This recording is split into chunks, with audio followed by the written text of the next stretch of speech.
Hello viewers, this is Suman Dutta. তো আজকে আমি সিডিপি থেকে একটা গুরুত্বপূর্ণ পয়েন্ট নিয়ে আসলাম, ঠিক আছে।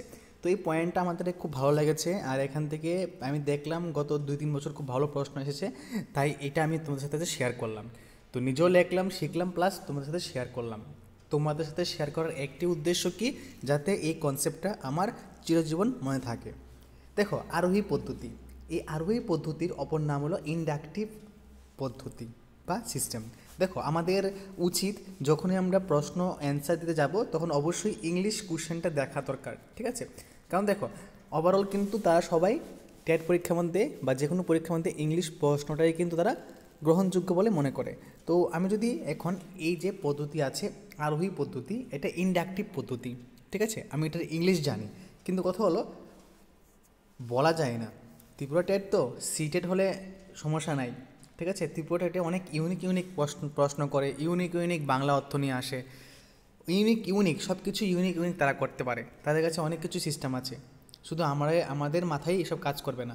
কিন্তু তাদের সাথে টক্কর দেওয়ার জন্য আমাদের ইংলিশটা কিন্তু শেখা দরকার, ঠিক আছে। আমি লাস্ট টাইম দেখেছি, যখন আমি লাস্ট টাইম পরীক্ষা দিয়েছি, টেট পরীক্ষা দিয়েছি, আমি শুধুমাত্র 2 নাম্বার জন্য ফেল করেছি, ঠিক আছে। তো ওইটার জন্য আমি আফসোস এখনও করছি।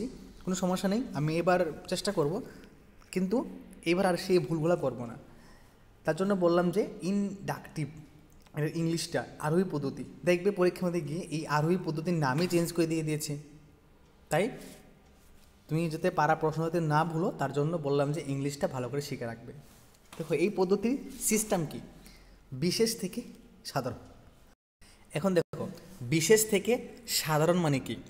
ধরো একটা শিশু একটা চক, ঠিক আছে, একটা চক ধরতে যাবে, সাপোজ একটা কলম ধরতে যাবে, চক বা একটা কলম ধরতে যাবে। সে প্রথম কী করবে, আমরা নর্মালি একটা কলম ধরলে কী করি, 2টা আঙ্গুল ইউজ করি। কিন্তু একটা শিশু যখন একটা কলম বা চক ধরতে যাবে, সে কী করবে, তার সম্পূর্ণ হাত, মানে এই সম্পূর্ণ হাতেই ব্যবহার করবে, পুরো 5টা আঙুল ব্যবহার করবে।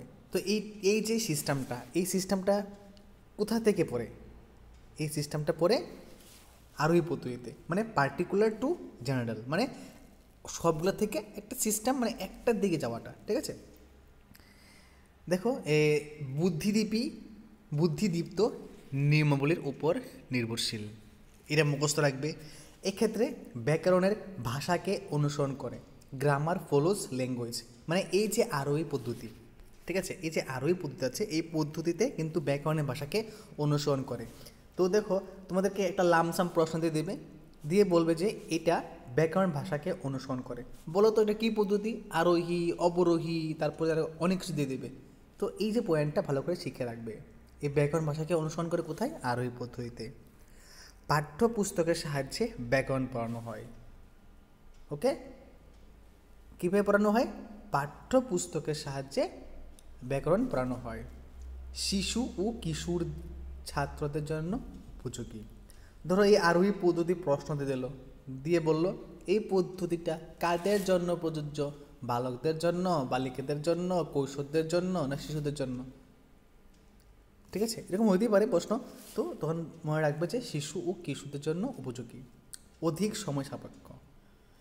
ধরো একটা লামসাম প্রশ্ন দিল, এটা হলো আরোহী পদ্ধতি, এই পদ্ধতিতে যদি আমরা কোনো শিশুকে শিক্ষাদান করি, তাহলে এটা কি সময় বেশি দেবে, না সময় কম নেবে, না শুধু 5 মিনিট লাগবে, এরকম প্রশ্ন করবে। তখন আমাদের জানা দরকার যে এটা অধিক সময় সাপেক্ষ। আরেকটা কিন্তু মনে রাখবে কিন্তু, নান অফ দ্য অ্যাবাভ, ঠিক আছে, নান অফ দ্য অ্যাবাভ, এই যে প্রশ্নটা আছে না, এই যে উত্তরটা কিন্তু অবশ্যই দিবে, একমাত্র ত্রিপুরাটা এসব দিবে, নান অফ দ্য অ্যাবাভ, ঠিক আছে। তো তার জন্য ভালো করে পয়েন্টগুলো মুখস্থ রাখো। সূত্র বা সিদ্ধান্ত সমূহ অন্তঃকরণ সঞ্জাত, মানে এখানে এই আরোহী পদ্ধতিতে সূত্র মাস্ট বি, ঠিক আছে, সূত্র মাস্ট বি আরোহী পদ্ধতিতে।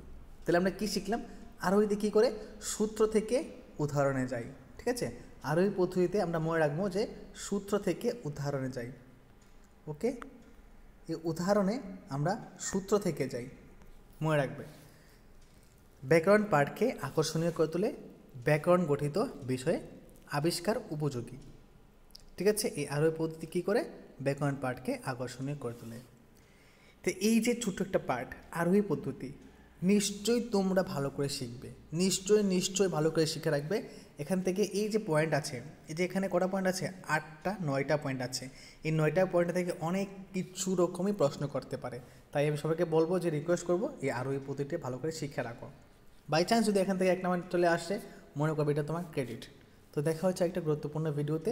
আমি নেক্সট ভিডিওতে অবরোহী পদ্ধতি সম্পর্কে নিয়ে বলবো, ঠিক আছে, ডিডাকটিভ পদ্ধতি নিয়ে। ওকে, থ্যাংক ইউ সবাইকে।